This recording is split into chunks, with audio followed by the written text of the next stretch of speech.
And we've been talking about the severe weather potential here in central Texas. Yesterday, the cap broke and we had some strong storms, and most of the action was actually north of Austin. This was Williamson, but still portions of Milam and Lampasas in our viewing area picked up on some large hail.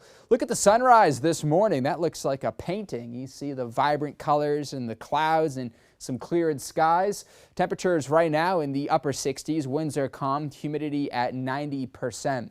The Storm Prediction Center has a level 1 out of 5, which impacts every single county. The 15 we keep an eye on here at the First Warning Weather Center. It's going to be a similar setup to yesterday. We'll start off with some clearing skies and sunshine, which will lead to some pop-up showers and storms through the afternoon and especially into the early evening hours once the cap breaks. Here's 7 a.m. Notice there's really nothing around. You'll see the continuing clearing trend. Here's 12 o'clock heading off into the afternoon hours today.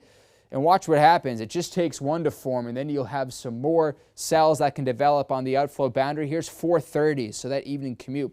And the high-resolution models put in this just north of Williamson County. The thing is, especially forecasting here in central Texas, this cell can pop and form pretty much anywhere across the map here. So we're looking at the big picture trend here. Rain chances really begin to pick up by 9 o'clock through the evening, taking more of a linear structure. This was exactly the case in these same several counties yesterday evening, and then that will continue to scatter off during the overnight hours. Well, let's look at the specific severe storm threats here. Moderate for hail, wind, and flooding, a very low-end tornado. Once it takes the linear structure, by then the tornado threat is basically zero, but still something we have to keep an eye on. And for your Friday, level 2 out of 5 by the Storm Prediction Center. This is just north of Austin. From Milam west to Williamson, Mason, Llano, San Saba, Gillespie, Lampasas, Burnett, Blanco. It's several counties that are especially farther out west in the hill country, and a level 1 out of 5 that's south and east of the Austin area.